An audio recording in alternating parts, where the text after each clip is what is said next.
This is Kevin McCurdy from LWC, and Mark Bishop right there. He is also. And just be aware that we are going to be recording tonight's session, and there will be plenty of time for questions as well. And I'm just going to go and turn it over when we get started. Yep. All right. Again, thank you, everybody. For those who weren't here before, Kevin McCurdy with LWC, an architectural firm with an office right here in downtown Richmond. Live in Centerville, so I've kind of been a lifelong resident of Wayne County, and this was actually my library, even though I was in Centerville. I know I spent a lot of time here growing up and in high school and college, so very familiar with this facility. And as with most of us, it hasn't changed a whole lot in that time. So the building was built and has been taken very good care of, but it's kind of reached that point where some work needs to be done, and that's really what we're here to talk about, is what that work might start to look like and make sure that we're getting the input we need from the community to make sure it's serving everyone that it can in the community. So as Dina said, it's definitely going to be an interactive process. There's going to be some points at which to ask questions, but I would encourage everyone, if you do have something as we're moving along, feel free to raise a hand. But yes, be aware that you will be on camera when that happens. So it'll be recorded for posterity. So this is community forum number 2. So we did meet a while back and got some initial public input, but at that point we really didn't have much of a plan as to where we were going with the building. So this meeting takes what we talked about the last time and takes another turn, so you'll start to get a feel for how is the building starting to lay out. So we're really going to do 3 things tonight. Look at the results of the previous community forum. So what did we talk about the last time? What did we learn from that? Introduce the site and building layout concepts. So what that means is, again, where the space is potentially moving within the building, where would children's be, where will staff be, where will adult books be, as well as then the site and where will you enter the building, where's parking, all of that will be talked about. And then get some additional feedback on some of the proposed changes that we've got that are within these. Unlike the last time, it'll all be kind of a sitting in your seats. So if anybody needs to get up, we'll be here for an hour and a half. By all means, feel free to get up and do what you need to do, and, come and go as needed. So with that, just as a reminder, and this has changed a little bit from the last time, like any project, this is always, we start with a plan, but it's a fluid plan that we have to develop as we go and sometimes adapt to new information. So where before we were talking about the project being done in 2027, we are thinking it may be 2028. So that's really a worst case scenario. We always kind of like to set the bar kind of out at the worst case, and that way if we do better than that, then it's a win for everybody involved. And some of that just has to do with the timing that it takes to get approvals. There's a lot of approvals in the process to get a big project like this done, being the library board at the county council level, bonding. So there's just a lot of steps we need to go through. And as we've laid that out, we think it may be more realistic to be a 2028 timeline. In terms of anybody that's wanting to keep track of what we're doing now and where we are going, this is the timeline. So I put in bold anything that's an upcoming event. So we are here at Public Forum number 2 here on the 25th, February 25th. There will be a repeat of this for anybody that may not have been able to attend. If you know anybody, please let them know this will be repeated, same information, on Saturday, March 1st from 10:30 a.m. to noon. So there's an opportunity to revisit this. We will take all of the information that we learned from this session and that we hear from you all and go back to the staff and take even a deeper dive. And you'll get more of a sense of what does that mean as we get into that, kind of where are we at versus what are we going to do as a next turn of developing more details.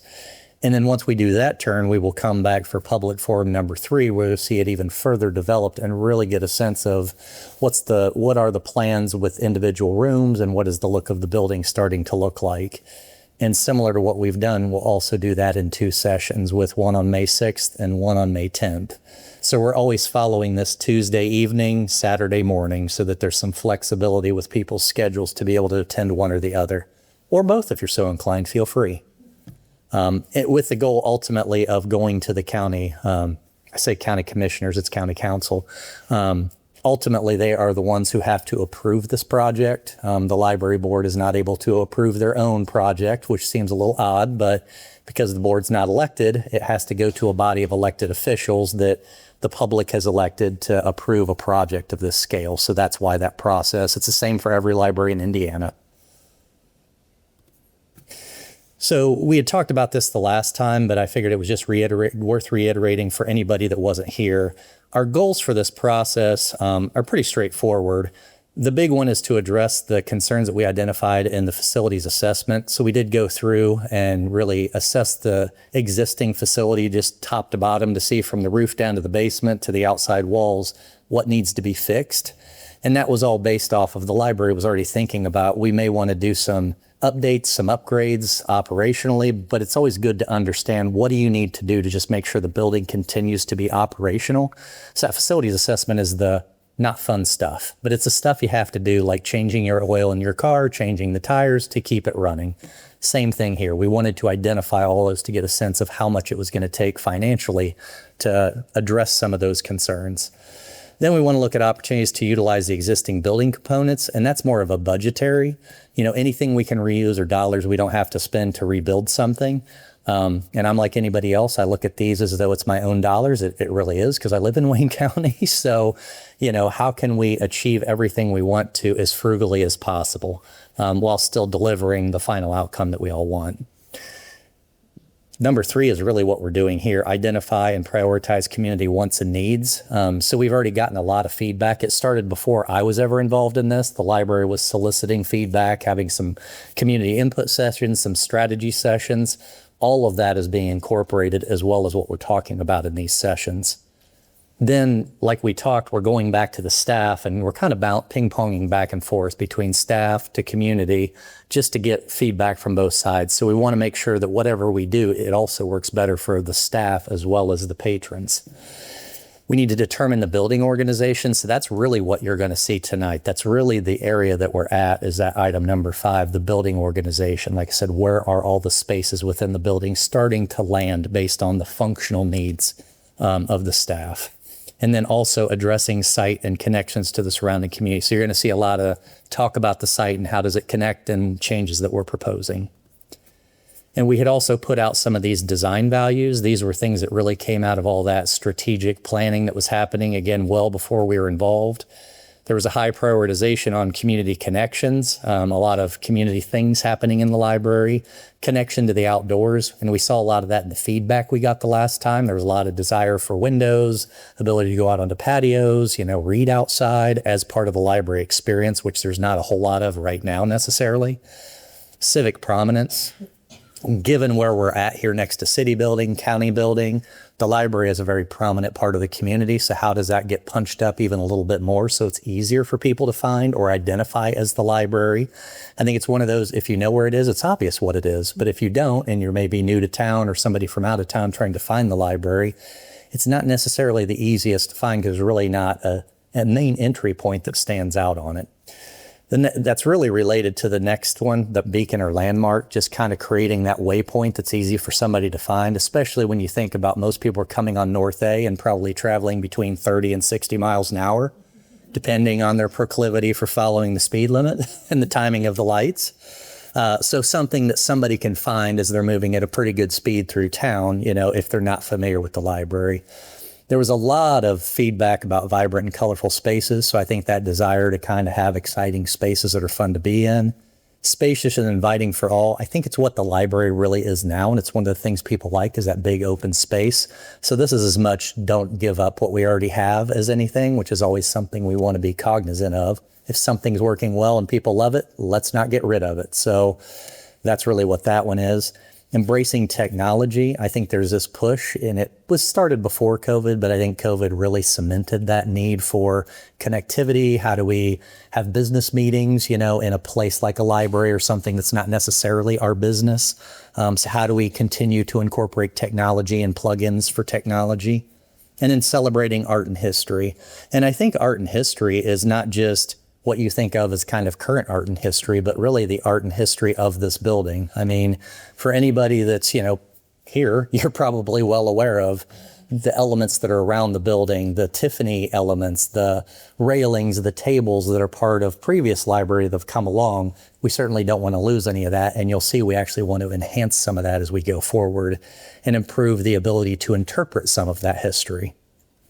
So those are things that we're incorporating as we started to look at all of these spaces. So this is really the section we're going to follow up on what we talked about the last time and what did we really hear from you in terms of your reactions to some of the images you had. So for those who weren't here, we looked at images for each of these categories. Each one had a few images associated, and people had the ability to either put a green sticker on it, hey, we really like this, or a red/pink sticker to say, not so much, we don't love this, let's maybe go a different direction.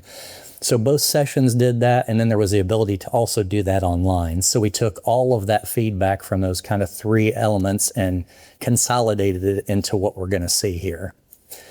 So outdoor site uses was the first one, and I took the images, and you can't see them very well right here, but wait, I'll uncover them from those numbers. This is just to kind of show you there were 47 total votes. That includes the pluses and the minuses when it came to this board. And that's how they broke down. So you can see in that upper right-hand corner that there's a +4 and a -5. So I'm going to use my pointer here, so up here. So people did not like the leaves.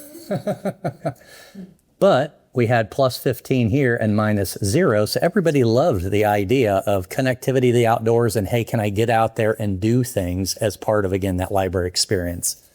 Which, again, I think for those who are here, there's not a lot of opportunity like this. There's a little bit down here, but it's really kind of disconnected from the rest of the library. So we start to interpret that as people are wanting that connection with, look, I've got books right here, and I can literally just walk right out there with a book and have that experience as part of the library, not a separate, I'm doing something outside of the library. So I put this up, and we're not gonna show the rest of the numbers for everything else. But this is how we got to what you're going to see on the next slide. So anything that had more greens, more pluses, we took that as a green, hey, that's a direction we want to try to go as we continue to move forward. When we had elements like down here in the lower right, where it's even, kind of a flat +1, -1, we took that as a yellow. Okay, we had kind of mixed reviews. We may come back in and maybe that tips the scales in one direction or another as we continue to go forward. Where we had one like this, where we've got more negatives than positives, we said that's kind of a red. We really don't want to head in that direction. So again, I just took that same slide, peeled back the numbers, and all we did is put the boxes around. So red, where we had more negatives, hey, we don't love that. Greens, we love that. Please do something in that direction. Yellows, not so much. So you're going to say, Kevin, but these are just images. What do you do with all of this? So this is where it is a little bit of interpretation, and it's why we keep coming back for opportunities for you all to give additional feedback, because it is a little bit of a gray area as to how you interpret some of this and how we interpret feedback and how do we consolidate sometimes conflicting feedback that we're getting to ultimately land on a final project. So in this case, again, this is all outdoor spaces. What I take from this, what we have taken from this, is really the one that everybody seemed to prefer the most when we look at the rest. It's frankly the simplest, most direct connection to the outside. You know, me, I love the leaves, and I was like, people are going to like these leaves, right? Not so much, obviously, and that's totally fine. But when I look at that compared to some of these others, there's just a lot more stuff going on. There's kind of, frankly, visual clutter going on.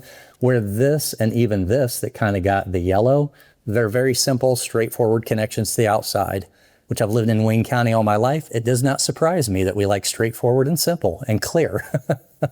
So we will be looking at opportunities, and I think we found some of those opportunities, and you'll see that in the plan moving forward to make some of those connections to the outside.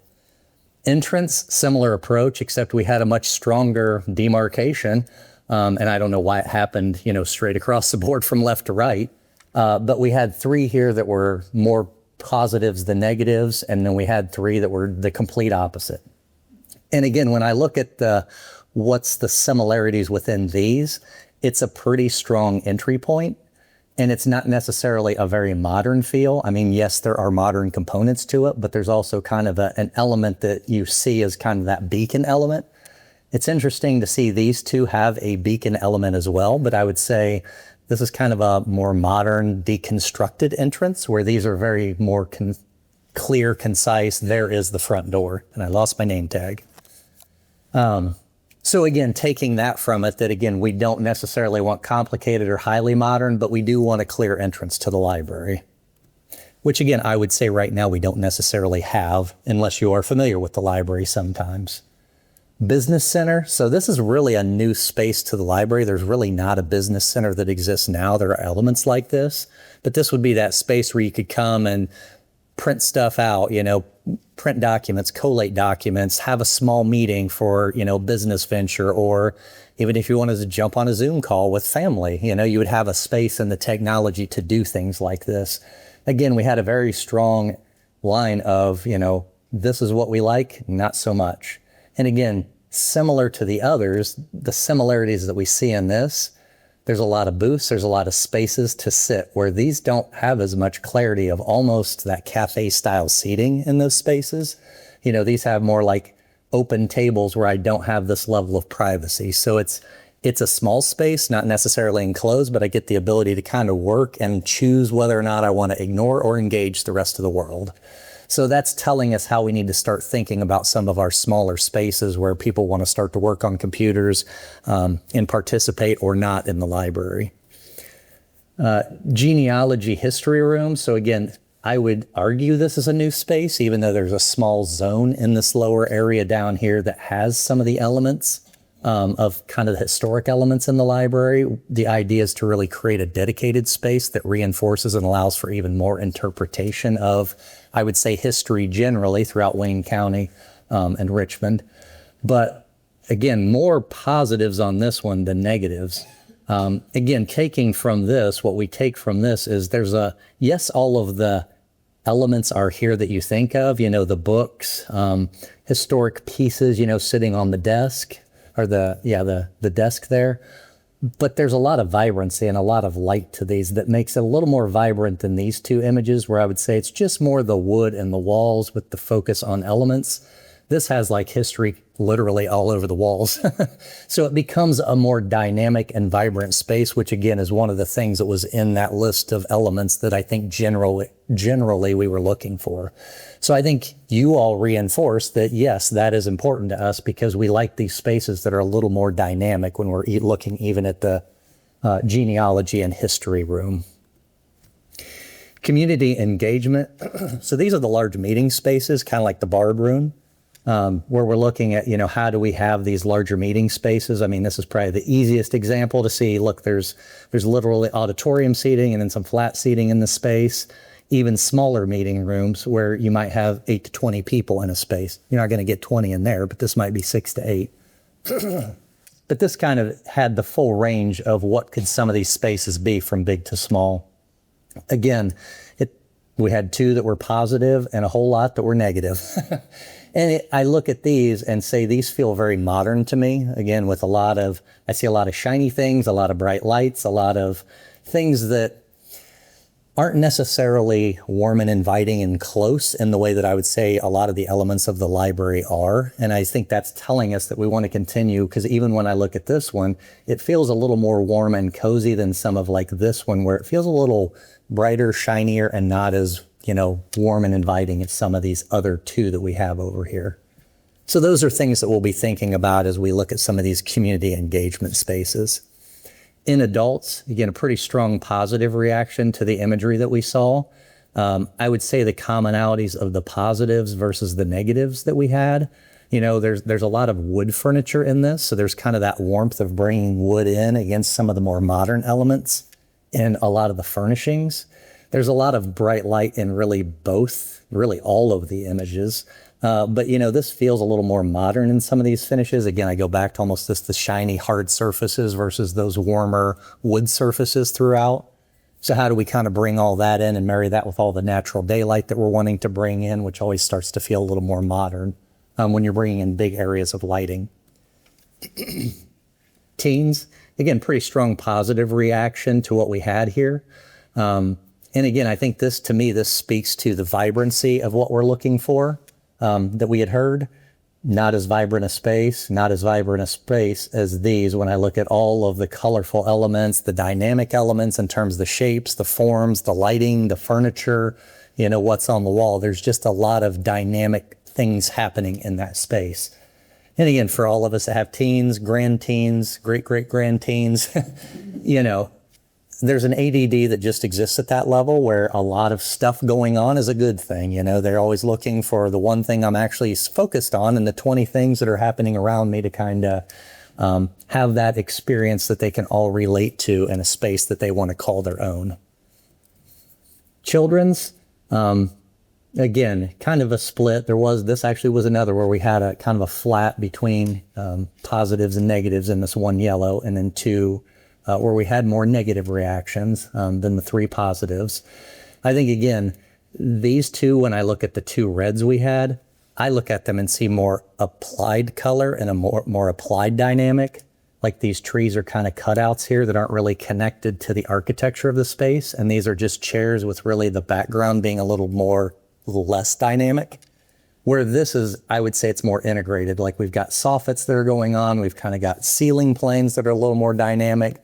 So really pulling that throughout the full architecture of the space to make it feel like a fully integrated, exciting, dynamic space for kids. So with that, I'm going to stop because you've heard, I keep saying I will say our interpretation because we've had a lot of meetings since then, and ask if there is anybody who, having heard, seen the reactions that we got, some of you, maybe all of you, had input into this. If there's anything additional anybody would like to add based off of what they heard that they think we are still missing, having gone through that exercise. Yes, ma'am. So accessibility. Yes. For individuals that are in wheelchairs, anything else. As far as I could see the entrance and stuff, but for the children's areas, as where you guys also adding that in there, because the image is kind of a little clunky, not a lot of room for people to move around. Yes, and again, it's probably, and maybe I should have front loaded with this. They're just inspiration images, so it's not necessarily that's the target we're shooting for. We're just kind of what I described, trying to pull elements of how do we want to approach generally the feel of the space. But absolutely, accessibility will be paramount throughout the project. And I think that's as much because it's important these days, and we all know we're all one fall away from, even though we're healthy today, tomorrow, it's not even an age thing. It's just a mobility and accessibility question. And I think because of the way this library is set up now, it kind of lends itself to extra reinforcing that we need to deal with that challenge going forward in the project. So that will absolutely be, and I will point that out as we get into this more. So there's going to be more opportunities for vertical movement for people with mobility challenges throughout the library, I would say, without the fear of being caught in an elevator. So, did anybody have anything additional before we move on to, I'm going to call it the fun part of the program, where you get to see the new stuff? Okay. So this to me, again, is kind of the fun part of what we get into. So a lot of it is stepping back and doing what may feel like on the surface very basic exercises at looking at information that we all can sit here and say, well, that's obvious. Why are you talking about that? But sometimes it's not, and it's helpful to kind of just step back and assess where are we really at. In the same way we did the facilities assessment, we start to look at things that are as simple as where are the parking spaces and how do people get to the building? And so you can start to see, well, where is more of the parking than less of the parking? So where does it start to make sense for cars to be, walkers to be, pickups, deliveries, things like that, in ways that we may not think of if we don't do what feels like fairly rudimentary analysis. So this was really us just looking at where is parking. And some of this, you wouldn't even necessarily know. I mean, I actually didn't for the longest time that, for instance, the library actually owns this parking across North A. So, we just really step back and say, so library has this parking that's across North A. Obviously, we have this that's to the north of the site, north being up in this plan. We have the parking that's down here on the south side of the site. And for those that are really close or have really good eyesight, we'll talk more about this as we go ahead, expanding some of that parking down there. So looking at adding additional parking spaces as part of that. So really right now there's only about half of that parking, but we're going to look at extending that to get a little more down there. And we'll talk about why that's a good idea, even where it's at. For those who are thinking the book drop's right there, that's probably not a great idea. We'll talk about that too. But we also got some street parking then that we can take advantage of, which isn't necessarily library owned. And then obviously there's the big piece over here at Elstro Plaza that's kind of, in my mind, the remnant of what used to be this whole parking lot over here. But obviously for big events, that's where a lot of people are going to come and go from the library. So that's kind of the lay of the land with where most of the parking is that patrons are using. The other thing is just, what are the streets that we have? And this oddly became a pretty important topic of conversation. We all know this on the surface, but when you start to look at where is the parking, how do you navigate around the site, the fact that North A is one way becomes pretty important, because turn in and how do I get into this lot or out of this lot? With this being one way, to get in here off of North A can be challenging potentially, and out of that can be challenging. And same thing with North Fifth, with that median in there that really separates the two-way traffic in that area.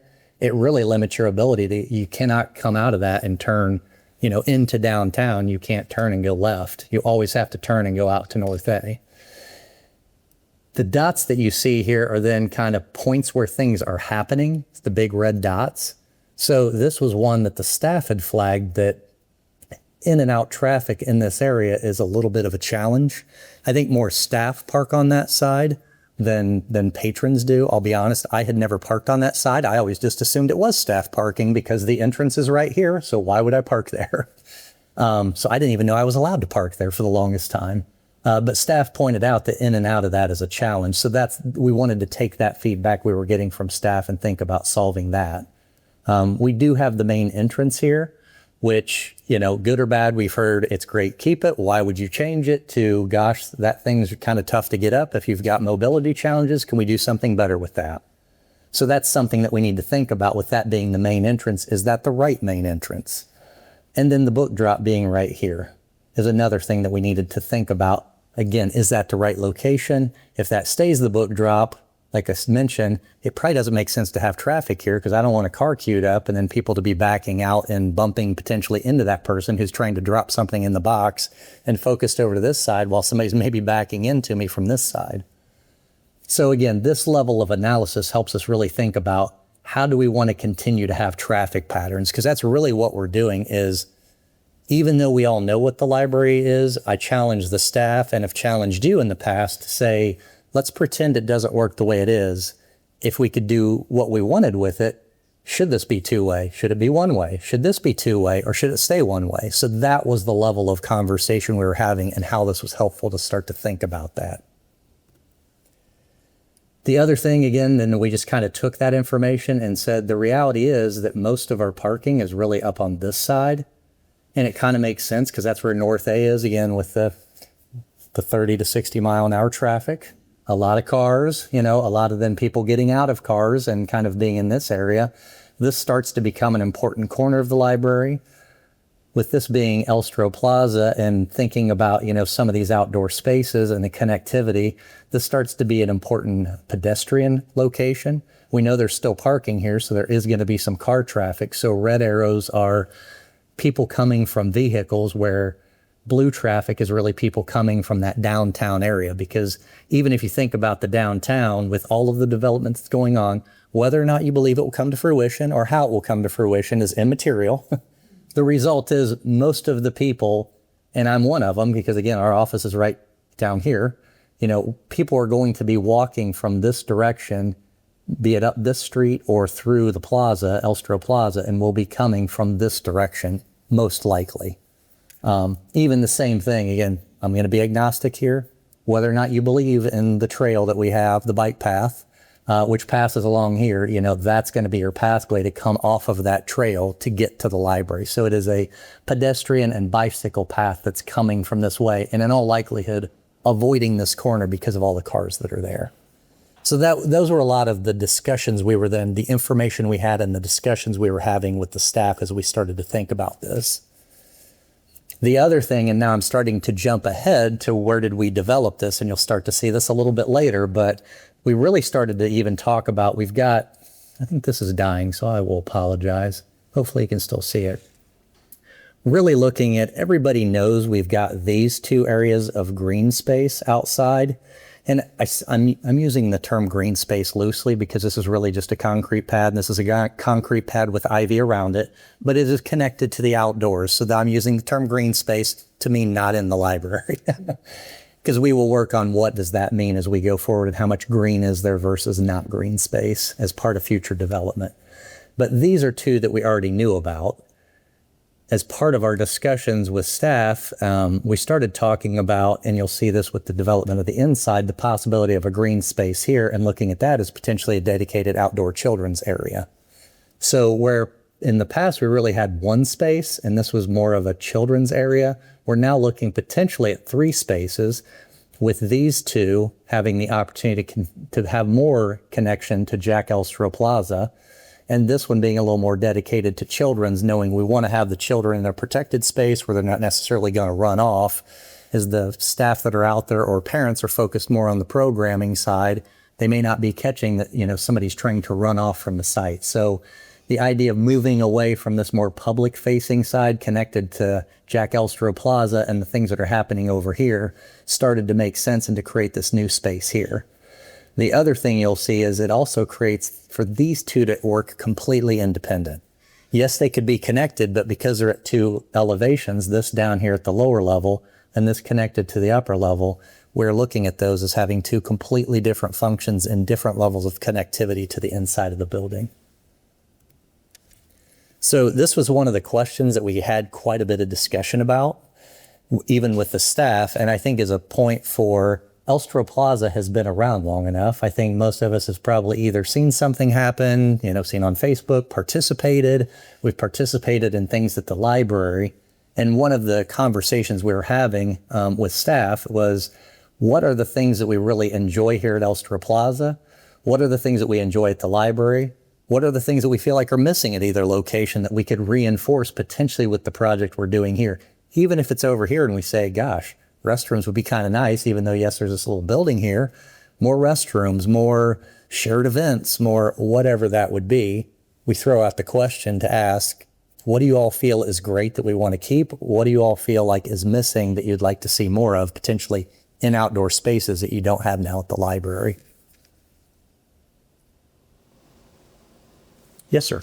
I, for one, and I discussed this with some of the staff, like out here in this little area, is to have like a small awning over part of it. So like, say on a day, like a hot summer day, but it's like raining or misting, like either one, I allowed just sitting underneath just like a patio setting where I can be outside and I just I hear the rain over my head. Yep. And yet I can still be outside reading a book or just doing whatever. And I think that would be a nice solution.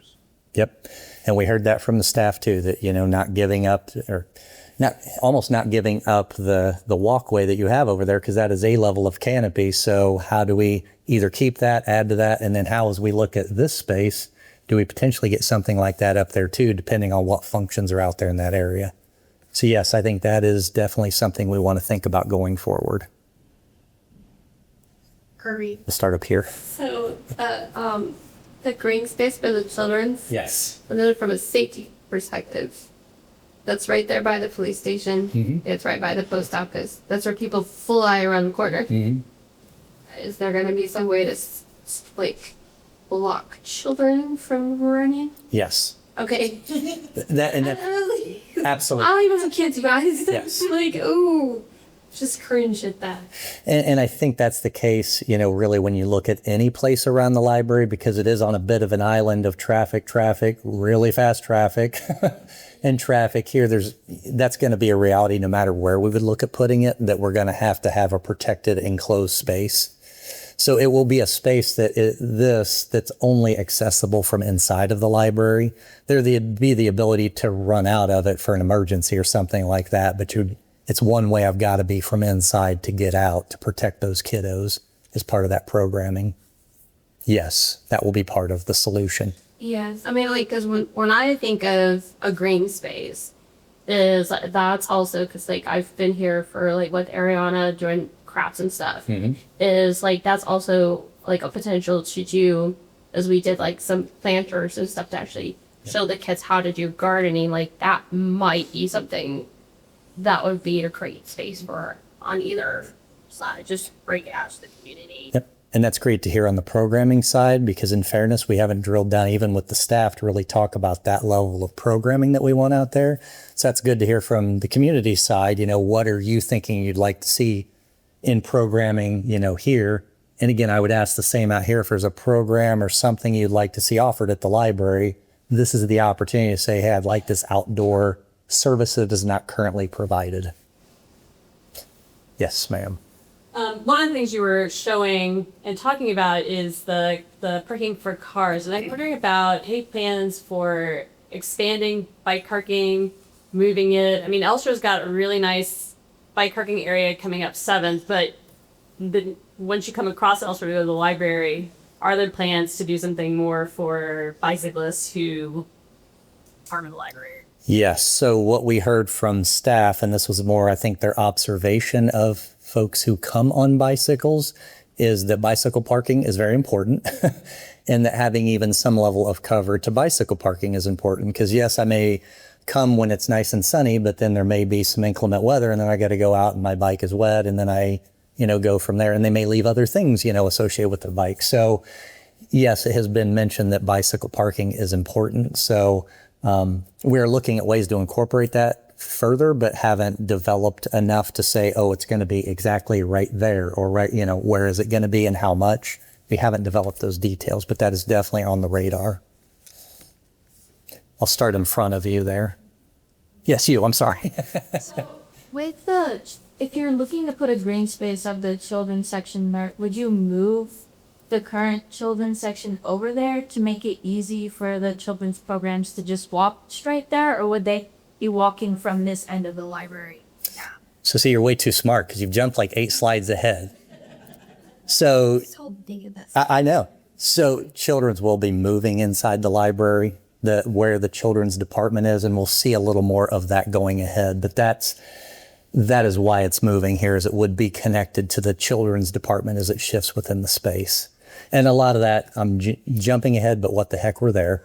Part of that is getting the children's away from that main entrance, because that's been a concern raised by staff, patrons, that it's too close, children's is, to the main entrance. So that just allows that opportunity for kiddos to escape, and just wander out. And some of them not even intentional. They're just young enough. They get up and wander, and a parent's distracted maybe if they've got multiple kids. And, anything we can do to kind of help with that prevention is something that we are moving forward with. So yes, children's will be moving closer to that block in the corner, and more to come in the presentation.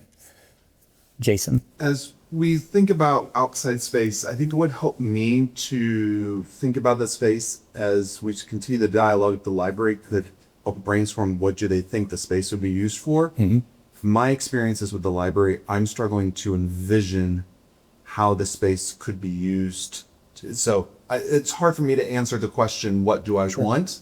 Because I don't understand what the library could do or other libraries are. Sure. So with that, I'll give you some examples of other libraries that we've worked on.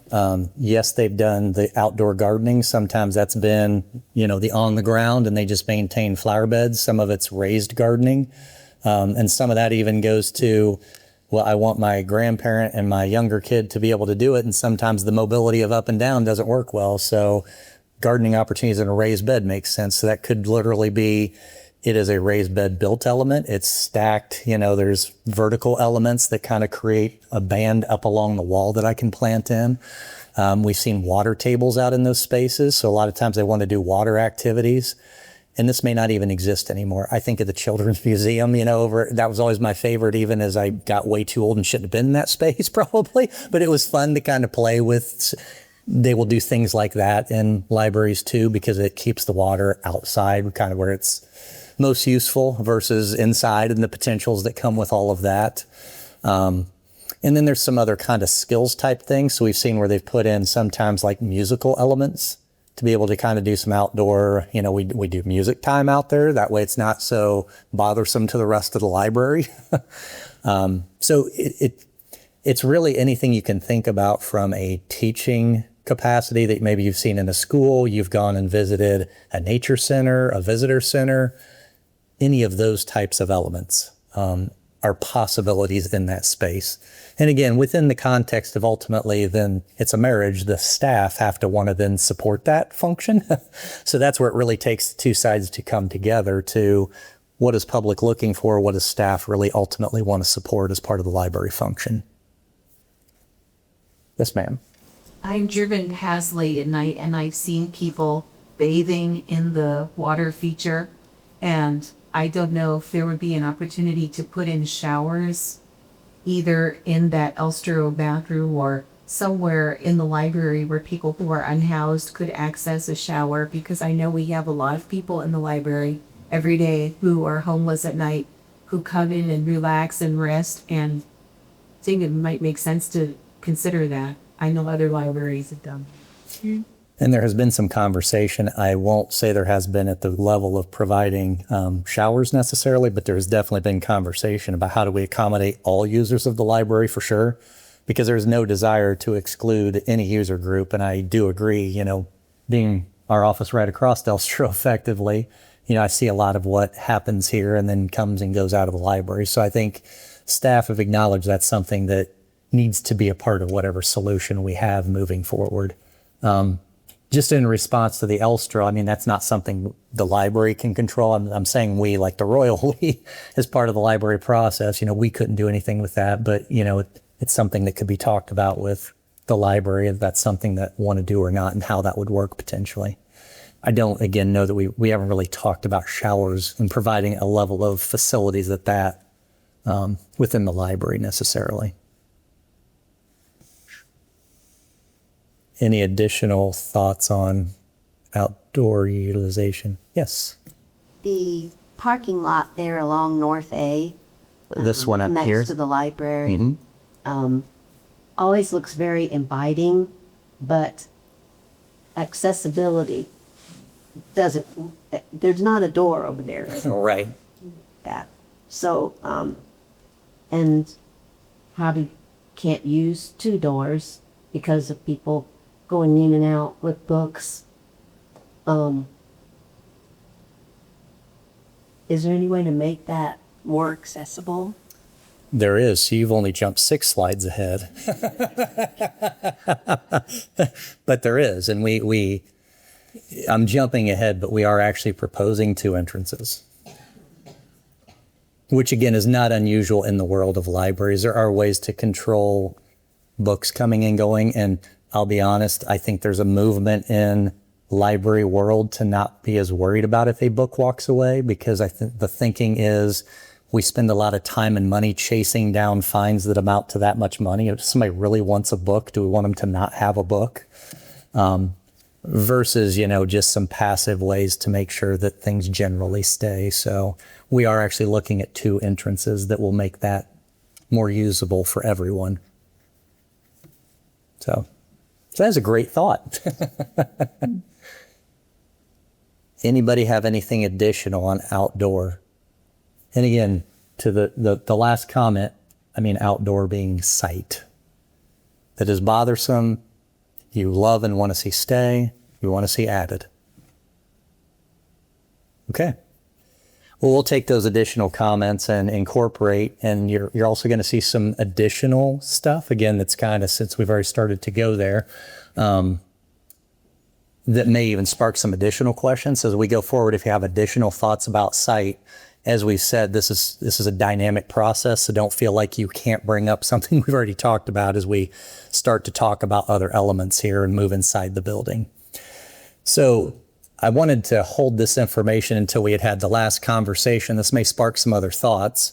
There's a couple slides here and this is how we think about as designers. So we spend a lot of time in school talking about theory, and then again, how do we translate this? So it's very much how do we translate the image or the comments you give us into the built environment. So there are 11 principles for creating great community places, and this comes out of the Project for Public Spaces that summarize a lot of thinking on how do we deal with these kind of exterior spaces. So number 1, this is the reason we are here. Community is the expert. We are experts in code. How can we make things look? And frankly, how can we take your ideas and manifest them in the built environment? ultimately the community, you all are the experts in what you need and what you want to see in the building. It's not a success unless it works for you all. And that's my philosophical position on architecture. Not everyone will tell you the same thing, but when you're, in our opinion, working on a community space, that's very important to look at you all as the experts for what you need. Again, we are creating a place, not just a design. So even though we've talked about a beacon or colors, we really are always thinking about what is this as a space that works, moving from this area to that area as a beacon. All of these different functions are what we're interested in, not just what's the design. It's got to be the marriage of that function and form. You can't do it alone, so it really does take a village. It takes Wayne County, it takes Richmond to make a project like this happen. Like I said, there's a lot of approval processes. I have mentioned it before, there is a significant cost to doing work like this. To me, this is a generational project. The library was built in 1970. Here we are 50 plus years later, looking at a major overhaul. So we are really looking and setting the stage for the next 50 years. And that takes a lot of people to make that happen. And there's always this, it can't be done. I've done enough of these projects that the number of times I hear there's not enough money, there's not enough time, there's not enough. We always find a way. If it is important enough to us as a community, we always find a way to find the money, to find the time, again, to set the stage for the next 50 years to get what we need as a community. And I think we're seeing a lot of that going on right now in Wayne County. There's been a lot of things happening that have been positive. And again, whether or not you believe in some of them is immaterial. I think, there's stuff on a lot of fronts. Businesses coming in and doing development, stuff happening downtown. There's just a lot of things happening, and the library is a big part of this happening that is occurring right now. So I think we are moving in the direction of how do we ultimately eat the elephant, as they say. What are the bites that it's going to take to get this done? Because it will be a big project to undertake. Then we jump into this planning and outreach techniques. And the library has done a lot of this, and this has been a lot of that feedback that you can learn a lot just by observing. So a lot of times we're just sitting back and saying, what is working? What is not? We do ask the questions. What do you think is working? What is not? We're a very information hungry people because that's really our only way to really make sure we get it right. If we come in and just look at the building, we would say, oh, here's the 3 things that aren't working. You all come in and say, but I've been here every month, 2 days a month. And I know from having done that there's noise in this back corner of the building. Well, if I'm not there that day and don't hear that noise, I have no idea. So again, this idea of observing, hearing, listening, seeing is very important to the process, which is why please don't sit there and if you have a thought, please bring it up, even if you don't think it's important, because it will be, and we will find a way to incorporate it.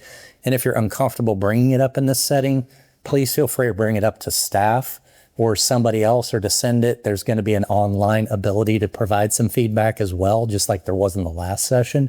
We want to hear all of this information. We need to develop a vision, so that's what we're moving towards as part of this. So every time we come back, we're just providing a little more detail as to what that vision is. And by the time we're done with this process, at the next community forum, not the one on Saturday, but community forum 3, you'll really start to see what's the shape of this starting to look like. So we all have a shared common vision. Then we move into how do we translate that? So I'd already started to mention that the forum supports the function. So we're really looking again at spaces that are right size, spaces that are right shapes, for meetings, for whatever those interactions are, for the teaching spaces that are the outdoor spaces that we started to talk about. How do we create spaces that will really support ultimately what patrons want functionally and what staff need functionally to do their jobs, which is ultimately to support the public and the patrons at the library. And then we're always triangulating. So what that means is we're kind of selecting as many data points as we can to sort of get what's the lay of the land and kind of look in the middle of that and say, okay, we've looked at all of these points of data. We've looked at images. We've heard your feedback. We've gotten feedback from staff. We take and triangulate that and say, okay, so the answer is probably right there. You're never going to be able to do it all. So how do you find that right point that's in the middle of everything we're talking about? And then ultimately the implementation, that's what we're ultimately shooting for. And I would say that's from June on, that's really what it is ultimately once county council says, yes, go ahead. We think you and the community came up with a great plan. It will be, how do we ultimately implement this? So start with petunias. That you start with small. Start with pretty. I like that too. Don't get caught up in trying to eat that elephant in one bite, but just start with small efforts to move in that direction, which again are these meetings to start to get this feedback. And money is not the issue. And again, I say that knowing I have a household budget and money always feels like an issue. But again, if you have a need, ultimately, we all find a way to find the money we need to get to what we need done. And that will be the case here, even though it does feel like a very, very big mountain to climb. And then I mentioned this almost takes us back to the beginning comment I made. It's a process. We're never really finished. Even once we cut the ribbon and we say, great, we've got a new library, I hand it off to Dina and the staff and say, and by the way, good luck, it's ongoing. Now you've got to maintain the new building, and we're always thinking about those things as we go. What's the maintenance and the ongoing requirements of the building? But it does never end. It continues until the day the last screw is put in and the ribbon's cut and on from there, to make sure that this facility serves the community for the next 50 years. So those are kind of, in a nutshell, the types of things we're thinking about in that trajectory as we move forward and the processes that we're looking at. The other thing specific to site, the SEPTED, is kind of a set of principles that we think about. And this really does tie into what we're talking about with, we do have some unhoused folks, who may come here and there may be a sense of, gosh, am I safe to some, as we have a lot of different user groups moving around. Whether or not that's well-founded or not, some of those friction points start to happen. And ultimately, we live in a community with a lot of different people, and some may want to be mischievous and do things. I mean, I did my fair share of silly, mischievous things when I was younger. How do we provide opportunities as we develop the facility and the outside spaces to prevent those from happening without it feeling like there's a security system around the building or checkpoints and wand points that you have to come through? And a lot of this are these principles here of just natural surveillance. So making sure there aren't really dead spaces where people can't see, there's not blind corners. So how do we, through open windows or access into staff spaces or staff work points, that there's always somebody who can kind of see around and through spaces. So there's not places where mischievous things can happen. Natural access controls. So what that is when you look at a plaza like the image we have here, I'm holding the pointer. The image we have here, how do you start to funnel people in these spaces so that they naturally kind of move towards the front door, or we run them by the front desk? So going back to your comment about multiple entry points, when we start to think about that, immediately it's, now we've got to control 2 access points. So how do we do that in a way that there's this kind of natural control of the staff don't have to try to monitor 2, they can do it all at one point. So how do we set up those flows to simplify that and not turn it into a new chore? Territorial reinforcement. So what that means is, certain people feel like they have access to a space, other people feel like they're not. How do we use that to our advantage? And in some cases, how do we knock those barriers down so that everybody feels like they have access to spaces within the library, because ultimately it is everybody's library. So we don't want to start to create zones where people feel like they can't be within the library, but also those opportunities like we saw with the booths where people can stake a claim in a space and feel like they have territory within the library to do the work that they need to. So balancing those 2 sides. And then ultimately the other principles being the maintenance and activity support. So just what we talked about, making sure that the library can be well maintained, and simple to maintain going forward, so it doesn't become a big chore or a big cost. Because we all know any space that is well maintained always tends to feel better, or you feel like you hold your shoulders up a little higher, your chin a little higher, when you're in a well maintained space versus something that isn't as well maintained. So finding those ways to make it just feel like a space where people want to be and want to be proud of. There are things, and this can be a bit of a contentious issue, but I'll put it out there. There are simple things even like this with a bench, and we've talked about the unhoused.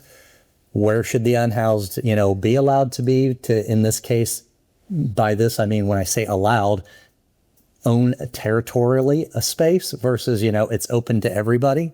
So I think figuring out again that where do we want everyone to be, and how do we make it so that everybody can be in those spaces? And this is just a simple having arms, so that it doesn't become a space where somebody's potentially laying down. If we feel like this is an activity we want to support in the library, kind of like the shower conversation, then we need to be intentional about where some of these things happen and how do we build spaces to support those things. So these are the kinds of things we're thinking about from the level of how do we lay out the outdoor spaces? Where do we put the palm trees? We're going to try it. No, I'm totally kidding. All the way down to what kind of furnishings do we put out in those spaces. So those will be things that we'll be naturally incorporating as we go and be as part of that whole design process going forward on the site. So before we get into this, we're about to move inside the building. Is there anything additional that anybody questions, comments on the outside of the building before we hop inside? Yes, ma'am. Never say sorry. It is totally fine. That's what we're looking for.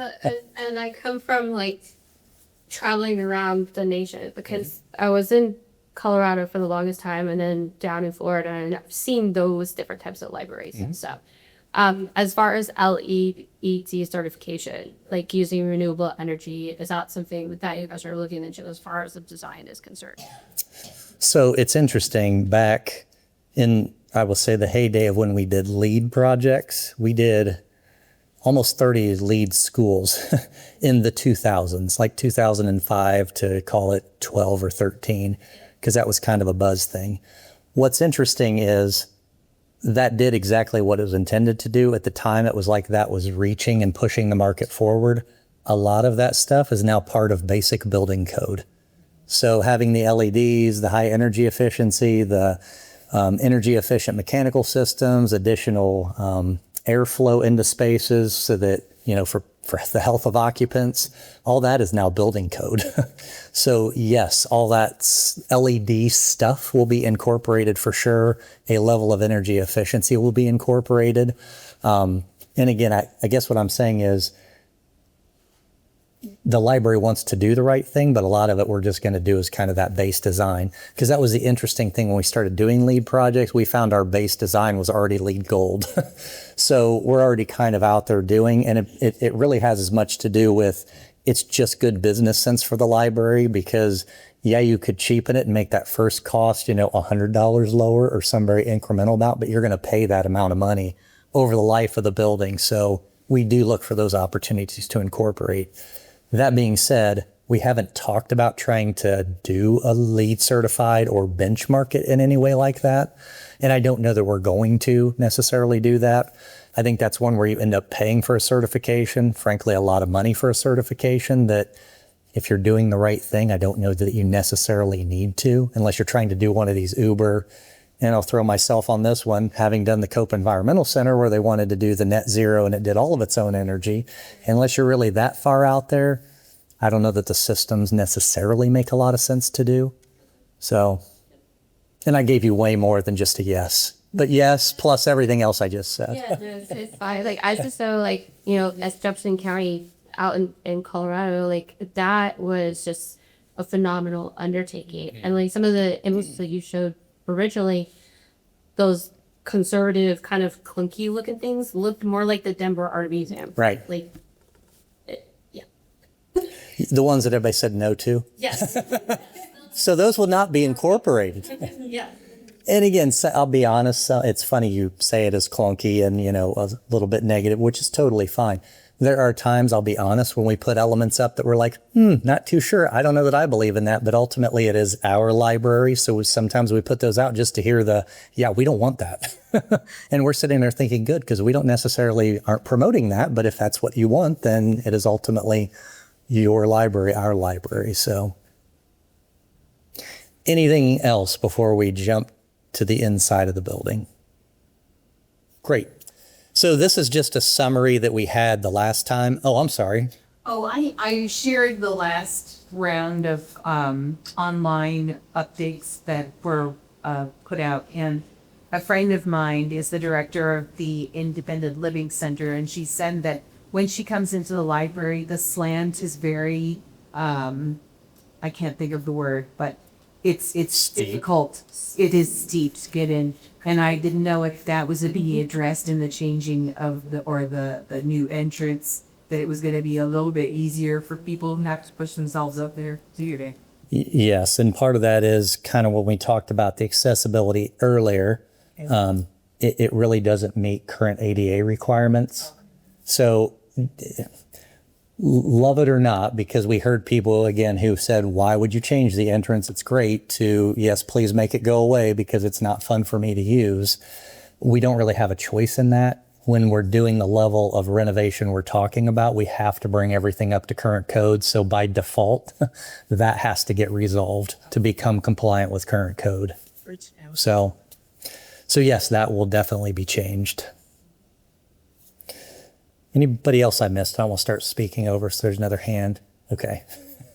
So we had shown this the last time, but just to kind of bring it back for those who may not have seen it. Again, the library built 51, 52 years ago, with really only one major. There was some other minorish, renovations and modifications over the years, but the major being that children's addition that was kind of above our heads and over that way.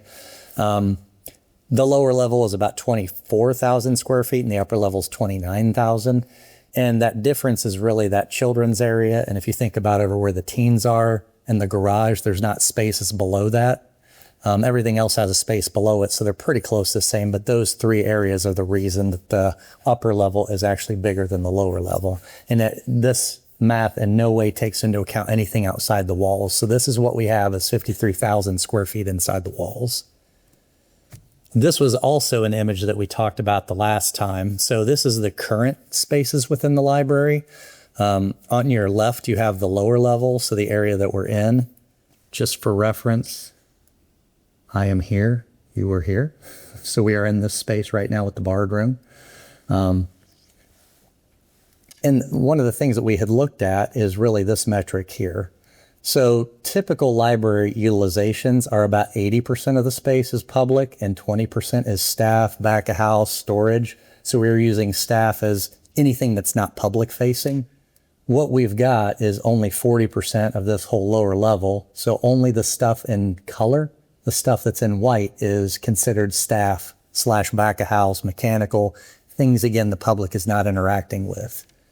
So the one thing we acknowledged right out of the gate as we were doing our initial assessment is that is way out of whack with kind of current norms. And I think this is not uncommon. So when I say it's out of whack with current norms, this is a lot of what we are doing when we are working on libraries, is acknowledging the space that we have down here. And you see all these stacks that are kind of right behind us and behind those walls there. That was needed when there was a lot more books in the space. And books will always be a part of the library. So let me be very clear about that. Books are not going away. I'm not saying that. I know I would say I agree that there are fewer of them. And part of that is it's balancing into digital versus, the hard copy version on the shelf. And that's another, where you land on that spectrum. I think you can find people who say, because I've seen them, I don't even want to touch a book. I want everything on that pad, to I only want the book. I don't want anything digital. So ultimately, as a public resource, it's got to hit all of those cylinders. And that is one of the challenges libraries have, is to how to balance those, especially as the cost of some of the digital versions are just have been through the roof, and they're really struggling budgetarily to manage that. But the reality is that the number of shelves that libraries have shrunk. Part of that is books. The other opportunity that this opens up is not just are there more or fewer books, but what other functions are in libraries? Because again, and you mentioned traveling around the country and seeing some other libraries. If you go to other libraries, most of them are functioning not just as libraries, but as community centers. I think they always have. It's just those needs have changed over time as there's more digital content, the need to get to computers. I mean, when you go back when the library was built, I doubt there was a computer in this building. So, where now there are computers all over the place, and digital things. So part of that is adapting to digital, and then some of the other functions being maker spaces, being the history centers, things like that the library is providing as resources. So when we look at, and it's totally died now, as we look at, that 40% public to 60% staff, ultimately our goal is to get it over to this to be more aligned with what we would expect to see. And even honestly, the staff have acknowledged the space that's on that lower level is not as well utilized as it could be. It's just become over time, well, the space is here, so let's put stuff there. So I think both sides, patron and staff, are going to ultimately benefit from how do we get that space to look more like this in terms of the coverage that is able to provide services to the public. So with that, we jump to the current use versus the proposed program. So we've tried to use the same colors to represent things. And again, this will all be available digitally after the fact. You're welcome to take pictures or scribble notes madly, but it will be available online after this. When we look at this side, the red is all the adult stacks. This is the area that is currently the children's. And this little piece over here is kind of that teen room that the teens go to on the other side. Again, still the white space is really staff area, being the main circulation desk when you walk in. That's the ramp and the entrance. This is the garage that, really only staff interact with. What is being proposed then on that same floor, so we're still on the first floor, jumping over to here, is really looking at an entrance down here. And just for the record, down here is down here where there's currently an entrance. So there would still be an entrance where one exists. It just would not have that large ramp that goes out. We will figure out an accessible way to get in here. That's part of creating that ramped opportunity as well as the steps to get in here. But we are also looking at another entrance at this point. And part of what the conversation we've had is, and we'll go back to some of the images where it shows the streets here in a little bit, that again is where North A runs along that side of the building.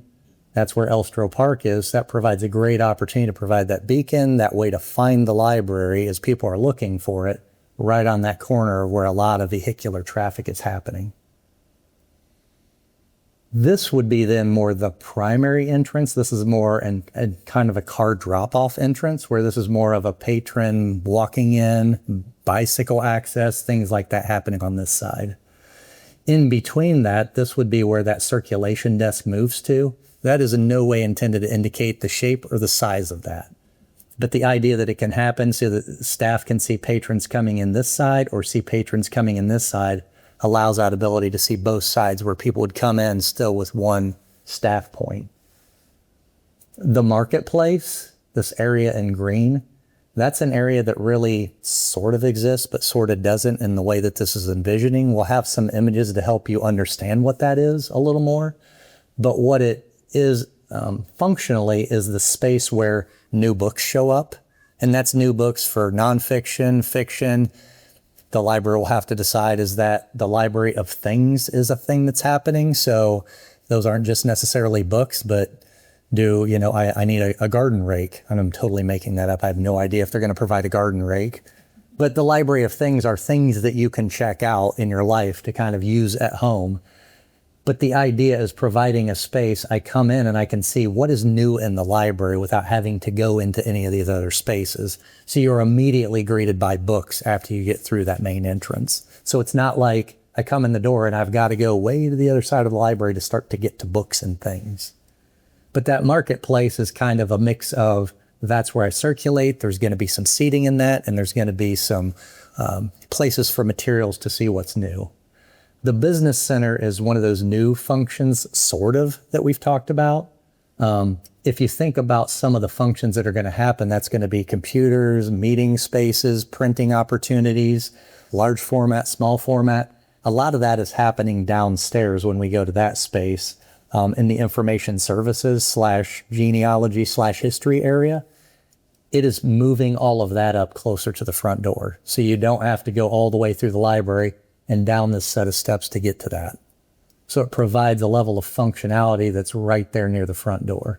And also then visually connected and has good views of Elstro Plaza and connected to the outside in a way that that current lower level space does not.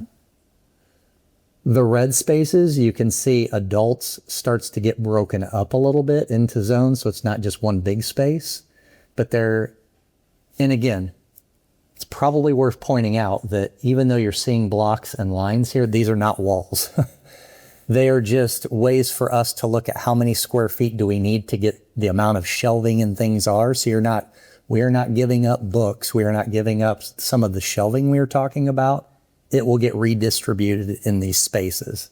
But I can flow, if you can imagine, from this area of adult books through the marketplace into this without ever going through a door or a wall. So do not think of them as walls. Just think of them as functional things happening in those areas.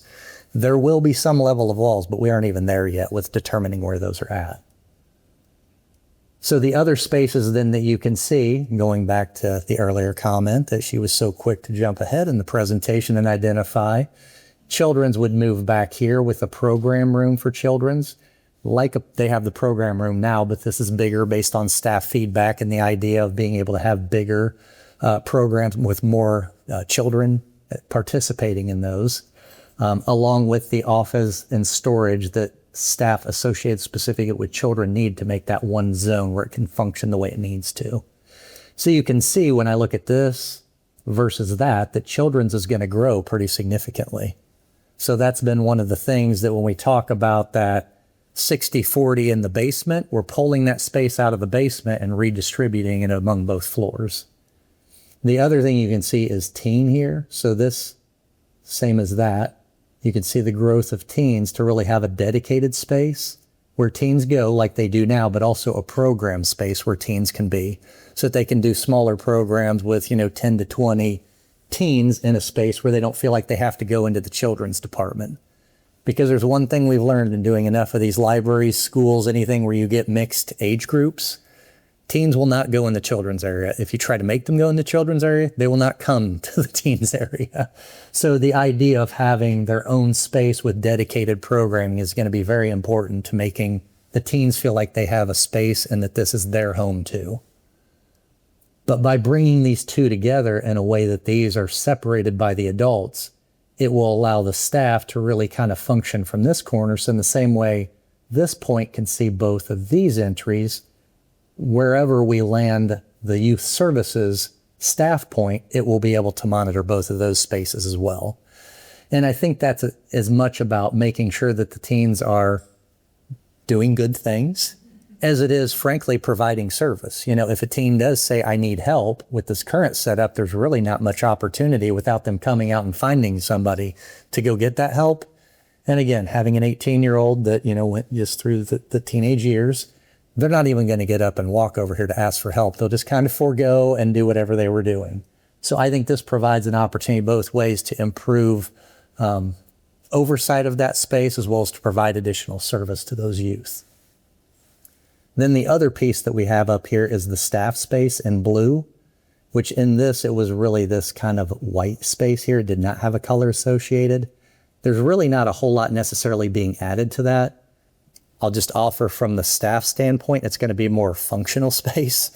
Really what the staff have now is a long hallway that doesn't serve a lot of great functions. It doesn't work well for staff and then doesn't work well as a hallway because it's trying to do both of those things in the same space. This will allow and create a space where staff can actually do their work and have circulation that makes more sense while allowing the staff to do that and give them a better way to bring materials in and out of the library. The other elements that I will point out are you're seeing light well here and light well here. So the light well that we have here, that's what's already exists on that side of the library where the book drop is. That's a way to get light into the basement. So again, that already exists in this area. What we are proposing is actually adding one on the north side of the library, and you'll see this when we move to the lower level so we can bring some additional natural light into the space. The other thing I would point out is you see some line work here, and it's showing up here as well. That is that skylight that currently runs down the middle of the library when you come in. One of the things that we have talked about and is not resolved yet is, do we keep that whole skylight? Do we keep a portion of that skylight? Do we create a new skylight? I think in any scenario we are talking about, there will be a skylight because what we are looking at with this big white block that you see in the middle of that space, that will be an area of connectivity to that lower level, kind of like what you have here now just outside of this room, but bigger and in the middle of the library to allow for views to connect. You can see what's going on below, below can see what's going on up. And that's an opportunity to potentially borrow natural light from this to also bring that into the lower level. So you're getting light from here at the lower level, from this area at the lower level, and from here to make this feel a little more opened up as we start to bring more activities down into this area.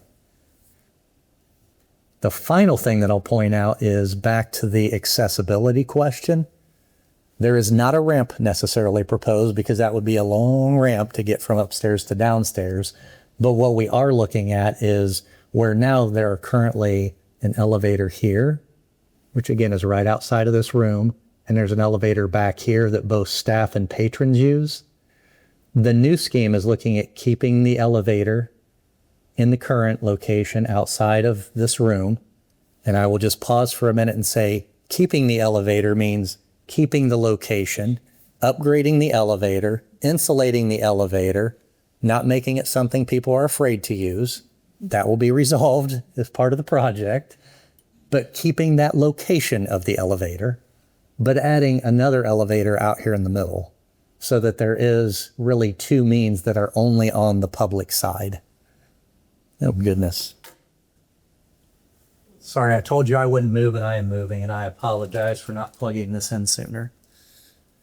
But what that will do is then, instead of having to travel all the way to the other end of the library from either of those entrances that we have, there would be an elevator that is nearer to this entrance. Again, it's a little bit of a travel, and I'll explain why when we get to the lower level.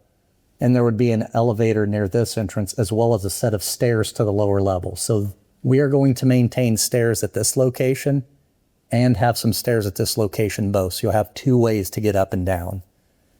And you'll see when we go to the lower level, they're not kind of hidden off in the distance like this. In both cases, they're part of that main flow coming into the library. Does it pleasant? Absolutely. What did you do with the escort staircase seat?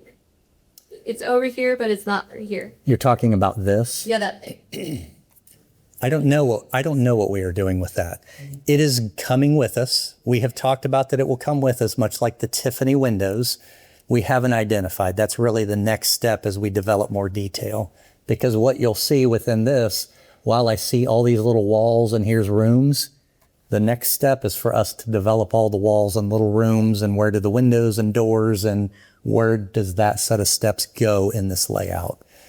We are talking about, maybe I will say I am thinking about, because I'm going to catch Dina off guard since we haven't talked about this, of having some ability to feature it in that two-story space to where anybody can really see it and experience it, probably the way it should have been, the way it would have been in kind of those old library images where you kind of saw between the floors.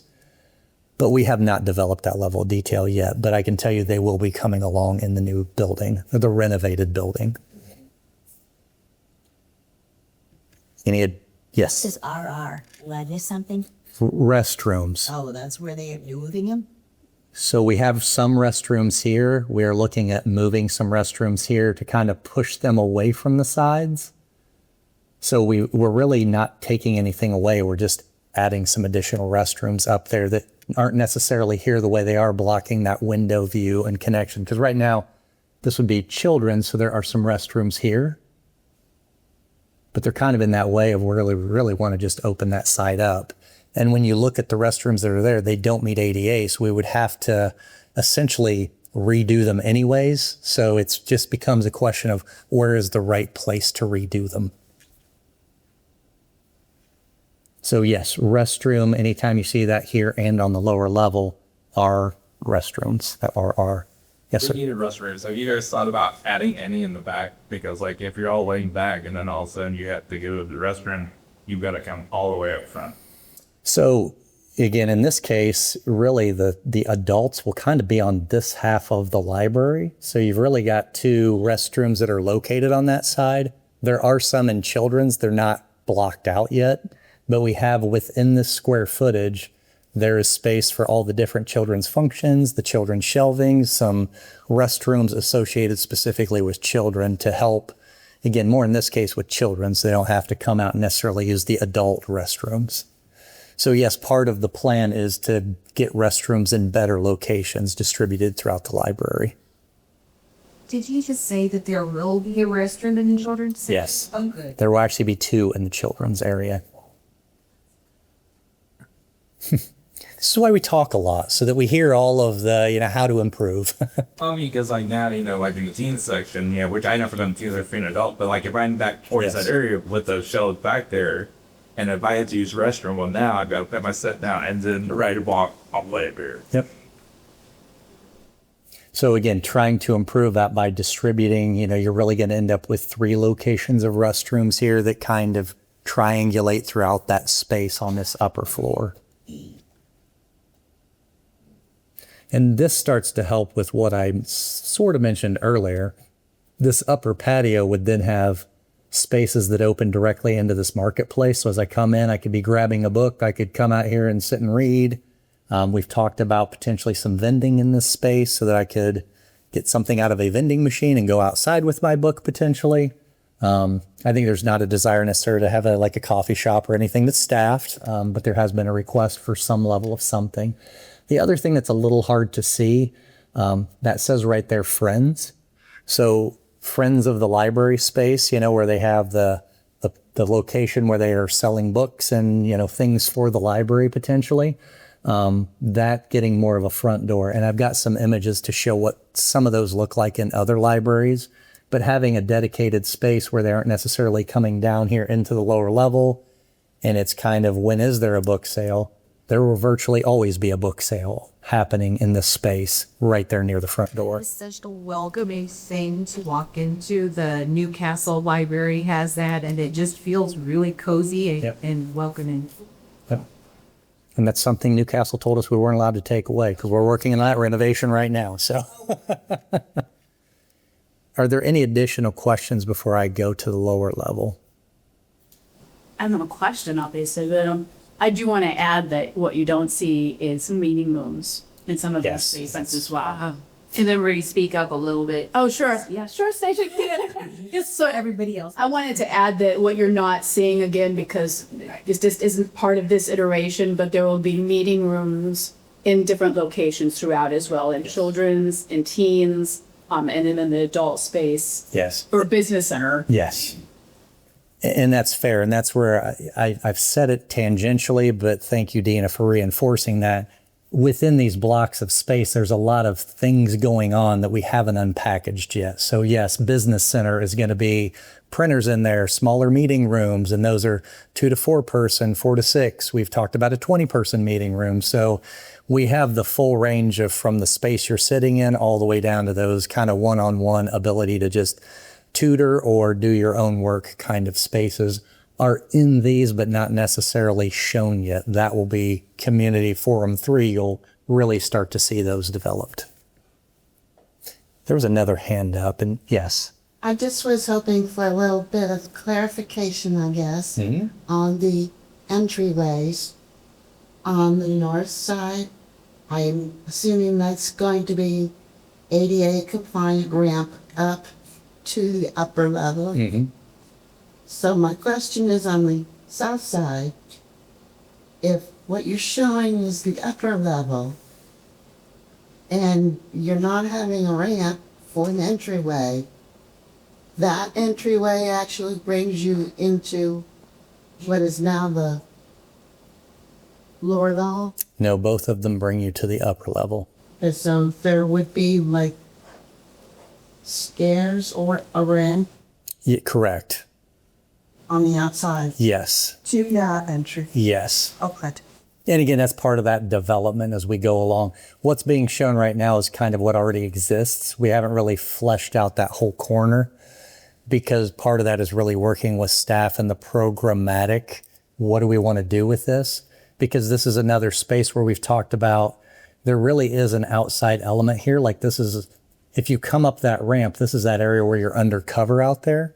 So there has even been talk about the way we've got a patio space here. Do we create a covered patio space here potentially? We haven't fully resolved that yet. It's more we know adults and there's going to be a library is going to be in this area and there's going to be an entrance, but we need to drill down and do that next turn to figure out how does a ramp work? Is there some outdoor space? Is there no outdoor space in this area and it's all down here?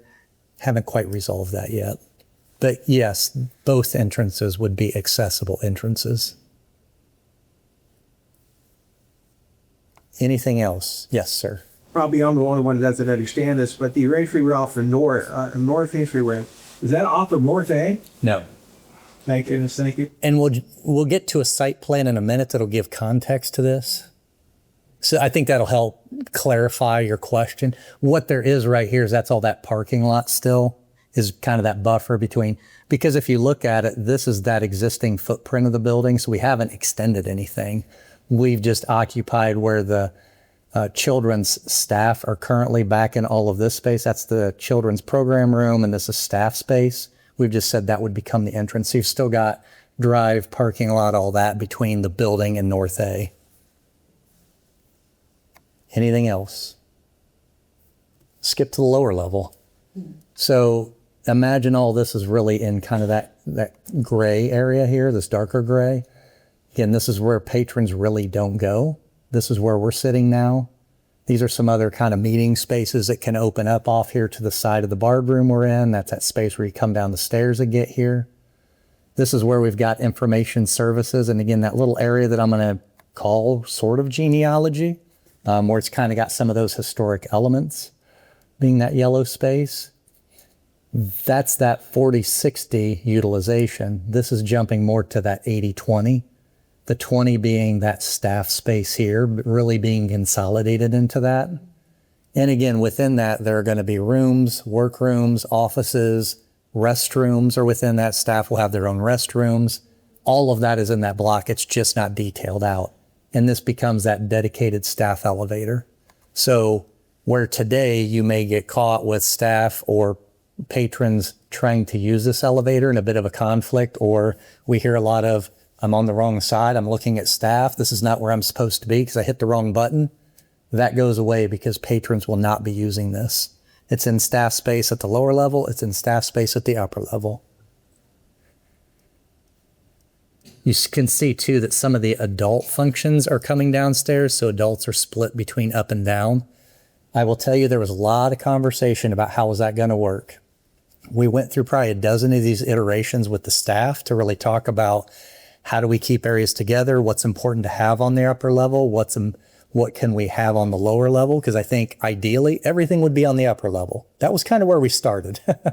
But then as we started to look at these blocks of spaces, it suddenly became clear we can't fit it all on the upper level. But it was very important to staff to have youth services up there on the first floor, to have the business center up there on the first floor where you can come in and use those functions pretty quickly, and to have, as much of the adult services as we could have up there. But again, it wouldn't all fit. So this does have a portion of adult service functions coming to the lower level. The split we are looking at, and I hope I say it right today because I said it wrong yesterday, is this is the nonfiction that would come down here in all likelihood. And part of the thinking is that that's connected and makes sense to pair with genealogy and a quieter space down here, where the upstairs would be some of the nonfiction, the fiction uses, magazines, things like that you would come in that are those other things that are not nonfiction. So that, along with, you can see a lot of the bigger meeting rooms are down here. So this is really the barred room now, if you look at the footprint of this plus those side rooms. Finally tonight, whether you liked Betty White, Sorry, I don't want to time. or the dim-witted Rose. No. Sorry. That is this space here that you're seeing. We're creating another space that's of similar size to this, in fact, a little bit bigger than this. And that has everything to do with right now the library's having to turn some things away because there's a desire to use these rooms by the public. So it is 100% responding to the need that the community has expressed that we really need another one of these to have the functions we want. These are those bigger rooms that I talked about, bigger meeting rooms that start to get to the scale. They're beyond the 4 to 6 person. These are getting to be like the 20 person rooms, which is why they're starting to show up instead of just being part of this other spaces that aren't identified yet. Again, you can see genealogy gets quite a bit more prominence when you move from the existing scheme to the new proposed scheme. So it's really getting more of a front door. It is becoming that history center that kind of captures. There is stuff that exists on shelves on the existing lower level down here. The idea is to bring that out so that the public can actually see it, interact with it, know what all resources the library has, and really take advantage of those. You can also then start to see here too, that was that space that you saw on the upper level plan that would all be opened up overhead. It's still got floor and I can walk throughout it. I've got some stairs and I've got an elevator in there, but the rest of it's really open. So I got that connectivity and don't feel like I'm either up or down. I'm in the library. And same thing here where we've got the existing set of stairs. You'll also, and one of the other drivers to bringing the meeting rooms down that the staff mentioned, a lot of these spaces, kind of like this where we're doing projection, you don't necessarily want daylight in for when you're doing a function like this, but there are sometimes you may want daylight. So that's why we kind of did one room that has and one that doesn't, so that it can be picked and programmed based off of what the need is. The other nice thing about having all of these down below is if there is a big event, you know, something that's a community-wide event where we've got multiple functions happening, a lot of people can get down here in this space and go into 4 different, or even if we subdivide, 4+ different spaces within that may have different things going on for a holiday event, you know, just a large community event in the evening, the chili event, you know, whatever it may be, can all kind of happen down here and allow for even bigger events than what an individual space may be able to handle. We'll also have that lower level patio will still be out there. We haven't shown what the development of that is because we're still working through some of that. Yes, sir. As you think about those larger meetings you're talking about, did you explore avenues to put the meeting rooms so they could merge? And I asked the question being someone who hates the wall dividers that Right. the accordion that don't do sound. So Yes, and we did talk about that. One of the challenges when you look at that space plus that space, I mean, it starts to take over the entirety of that lower level. And as you start to work around some of these other functions, it got to be a little challenging to do that. So that's where we've looked at kind of using space for more than one thing than what it's labeled on the plan. So if I think about adult as not just adult, but just library space where adults happen to be, just what I described, you can start to open this up and it flow into that. Again, it's not going to work for a mega meeting where I've got 1,000 people in it necessarily, but it could function for a large event that flows between these.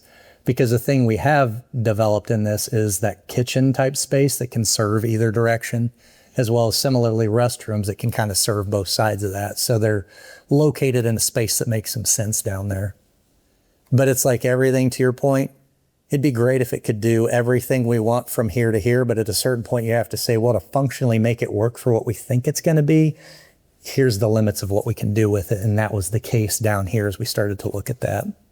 And I will say the topic of operable doors came up because the library is very familiar with their current functionality or lack thereof, that the doors they have to subdivide this space provide no acoustical separation, so you really can't schedule multiple events. And yes, you can get better doors than this. People will argue, you know, how good or bad those are, but I will just say from my experience, to get ones that are meaningful, you are paying a lot of money for them, so you darn well better make sure you're going to use them. So that was a lot of the conversation we had, that these are probably the right size for the functions that we're looking for that are in. If you think of a bell curve and the majority of functions, that's kind of in that higher utilization. Does anybody have any additional questions about the lower level? I guess I did not point out that Lightwell, again, more for bringing into that kind of genealogy space where we want indirect lighting, because this is the north side of the building and we don't want harsh direct light on artifacts and paper and things like that, as well as bringing light into the staff space. That existing light well that's there will then really be open to that whole adult services space that's down there. Yes. The downstairs, there is a desk, like a customer service desk, and I'm not hearing that's incorporated in the adult section there on downstairs. Is that going away? So, and I will say what I need, what I think, and then Dina can weigh in and tell me where I'm wrong or supplement. The model we have been talking about is a primary front desk, service desk on the upper level, and then kind of a level of mobility at the lower level. so that there are smaller desks that provide service to interact with folks, but it won't be, I'll just call it a large bunker of a desk that exists.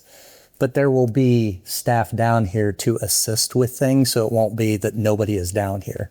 And I think the other thing that helps is there is all this staff space. There's the ability to kind of have that connectivity there to provide service with staff being located right there adjacent to the space. So don't think of it, even though you're not seeing a desk down here, as that there is no staff. There will be staff down here. It just won't be a large desk necessarily. It's more of a small kiosk where they can provide help, service, answer questions.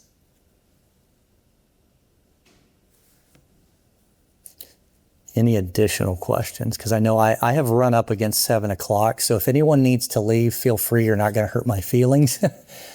I'm going to keep going through the rest of this, but we'll try to move a little more quickly because I've apparently not been as efficient with my time as I should have been, unless anybody has a question. So again, I just pulled these together so that everybody could see them side by side. These are the same images you've looked at, just to see again, staffing is stacked. You know, this is the upper level with the staff here over the staff below, so that you can see that they have that elevator and the public is over on the right-hand side of this in both scenes. And you can see that stair connection here and here to locate yourself in that space. So how many more books are we going to get rid of in order to fit when it was reduced to those spaces? So as part of what we have done on the back end that we didn't necessarily show, the staff surveyed all of their collections and said, here's how much space we need to get that accomplished. That is all accounted for in here. There's nothing given up. Seen shelves up there, non-empty there. I have. So,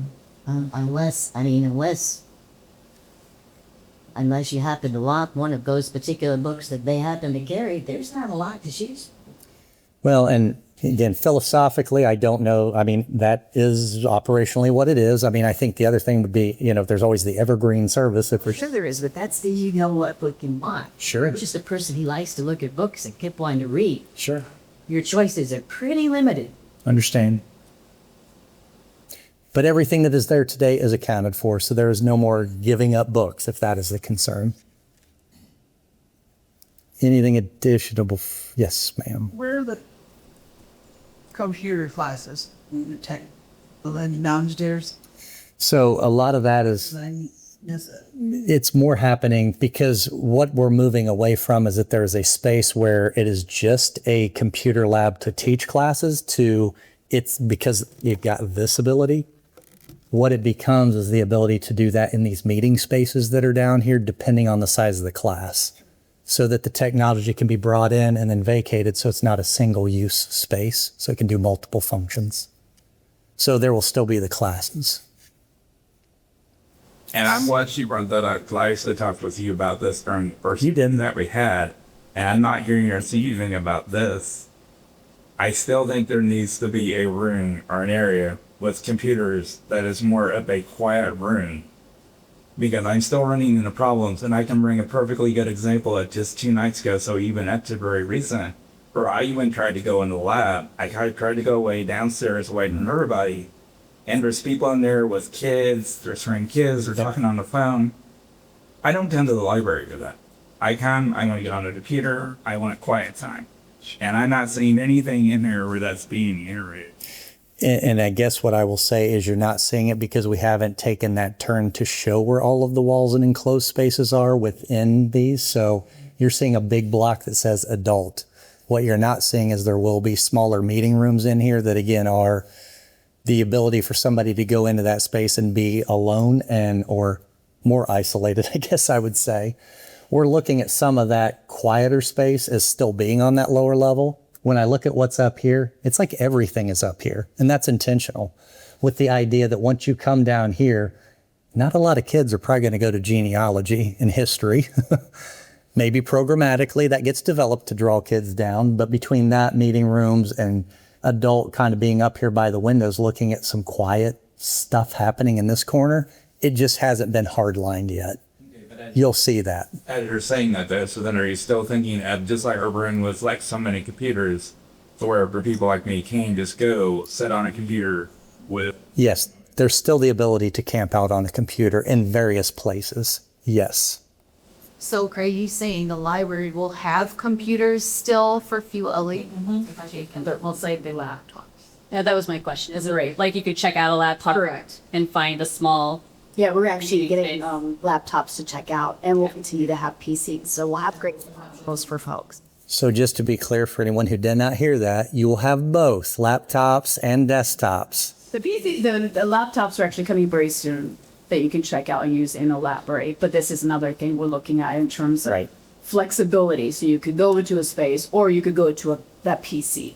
We just don't have it on the image. And I think it's more of an additive process and a subtractive process across the board, be it, activities, be it computers, and allowing for more options for, again, where to take a device. You're not limited to it sits on that desk. So adding that level of, if I want to be in a more public setting, I can be right out here in the marketplace and kind of see everybody coming and going if that's where I want to be, or if I want to find a room, which again aren't identified on here yet, that I want to go be in, I can be in that in a quieter space. So however you want to work, there will be the option. This may be way in too much detail for where you are right now, but are you thinking that some of those rooms, to the point of having quiet spaces, are going to be labeled like quiet room? Like go in this room if you want no one talking, you want to take your laptop. Yes. And we've even talked about, and I'll say in adults and teens both, of really having those zones of, this is a very noisy zone, this is a quieter zone, this is a fully enclosed zone. So you get that full range of wherever you want to be on the spectrum of engagement, quiet or not. What about like a testing center? Because I know talking to Deidre and me over at High Tech, is some of us have to come in and do like a proctored exam. Mm-hmm. Will there be an area as far as like where we can have those kind of areas? There's that similar to the media spaces. We've talked about having some of that functionality near the business center, with the idea that there's some help desk here. So it makes sense to have that in the business center where all that technology is. So that's where, when I say there's not the subdivided spaces like that would be in that once we start to break that down. When you were discussing surveillance and no, quiet alcoves where people can hide or whatever, on the lower level, if there are walls, are they all going to be glass walls, or with only like a kiosk for a staff person down there? How are you going to provide that level of supervision, or how are people going to be safe when he's here? So it works, I think, on two levels. I mean, let's exclude meeting rooms, because if they're not in use, they're in all likelihood going to be closed. So if you think about, bless you, these larger blue in particular being closed, and these are probably going to have to talk to somebody to get into, that really leaves the stuff in red. What you're going to have in genealogy is somebody will be in genealogy, which means I've got somebody who can see this space and see whatever I can see out from that space to help cover that whole area. I've got staff space here, and we've talked about, in addition to a roving person, having some level of connectivity windows, visual connectivity from here out to here, which covers really all of that space. In addition, I've got people just trafficking and walking through this who can see over that railing. So you've really got kind of three ways for people to have eyes on this space. There's really not a place to hide down there. And I say that knowing if there is a will, there is a way. Somebody can get behind a piece of furniture, get in the restrooms. But for the most part, we've been very intentional about connecting that to staff or other public areas where there are higher levels of traffic. So, yes. So to get to the outside of the building, is there going to be a lot of structural work on the outside? There will have to be, because, and we talked about this last time, I don't recall if you were here, I apologize. Some things are failing on the outside that holds up the brick ultimately, which is not a good thing. So in order to make those repairs, there's going to have to be some pretty significant work to fix that stuff, which was some of what opened the door to start having this conversation about, what if you've got to do that level of stuff, let's make some of these moves, like the two entrances, that make more sense for how the library wants to function going forward. So yes, there will be a lot of work on the outside as well as the inside. to fix it for the next 50 years. Anything else? I really appreciate the participation. I know we're running over, but I'm glad to hear the feedback. This is all good information. So this was the graphic I was saying that kind of connects us all back into the site. So here you can see it in the context of North A, 5th, 6th, Elstro Park over here, that service drive, which is kind of adjacent to the one-way path here. So the 3 points you are seeing is that there will be a drop-off canopy actually up here on this north side with the idea, and I apologize, I thought I updated this graphic. This is not in fact going to be one way, so I apologize. This is an old graphic and I didn't grab this one today. This will actually continue to be two-way, but the idea is you could come in here and drop somebody off at this canopy and then head on out. This will continue to be one way down on the south side, but the book drop, instead of where it's currently at, I'm going to come over here. I said I wouldn't move, but I am. Instead of it being here, we're actually going to move it back to here. And that's as much that it will work better for staff. All of staff's stuff, deliveries, stuff going out of the building happens at this location.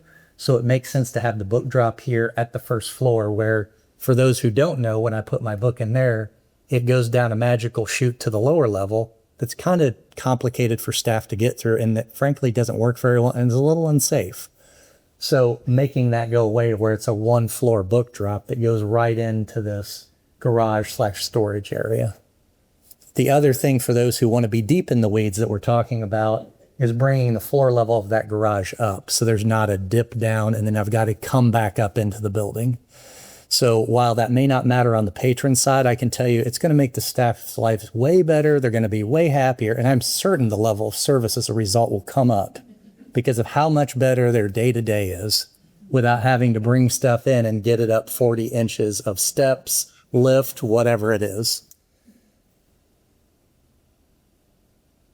But again, this being more of the pedestrian bike side to come in, yes, cars will still come through, but this being a little bit more of that where this has the drop off from vehicles side.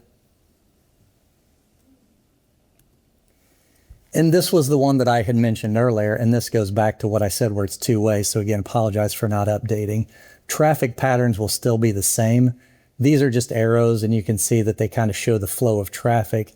We always like to look at this to make sure that okay, I can still drop people off at this canopy. I can still get to the book drop. I can still get in here while somebody's dropping something off and get into these parking spots and get to that front door.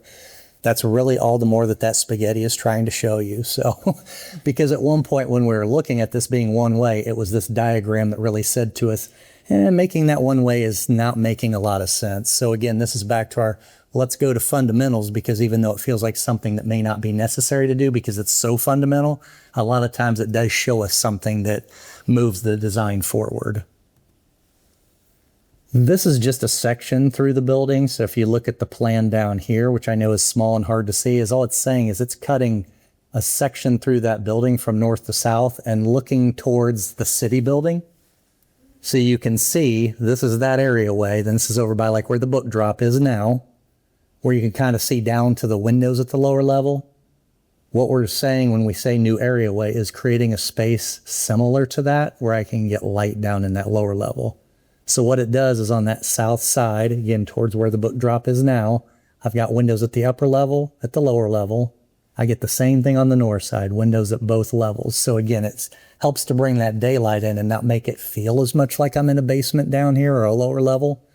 So we can bring as much daylight in as possible. The other piece, again, will be this, which we haven't quite fleshed out.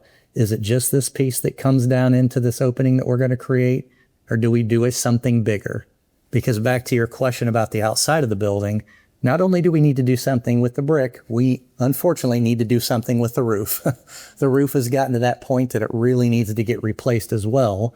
So it does open the door to how much skylight do we want versus how much roof do we want to put back. So we will look at that and again, be intentional about how it connects to this opening to bring additional light to that lower level. So you get light here, and light here at the lower level. These are 3 slides that I'll go through quickly to give some idea of a couple of additional new spaces that we've talked about. So these are some marketplaces that we have seen at other facilities.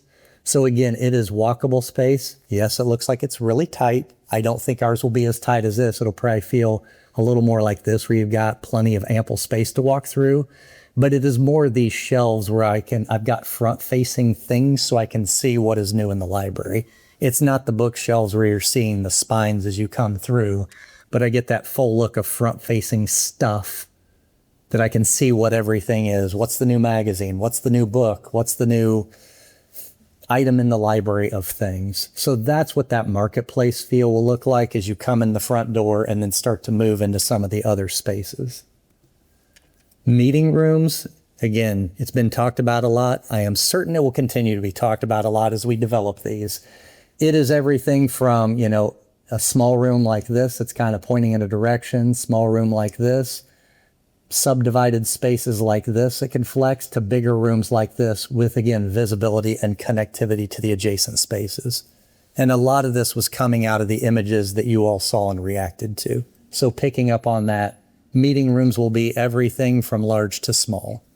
So to the questions that have been asked, all those opportunities will be there. And then these are two friends of the library. So this is one, kind of an up close and a far away, where you can see the doors kind of fold open and I go through all these openings. Here's a friends of the library where, again, I can see all the books that are available and there is no barrier. I can just walk right in and it just feels like it's part of the library as another space.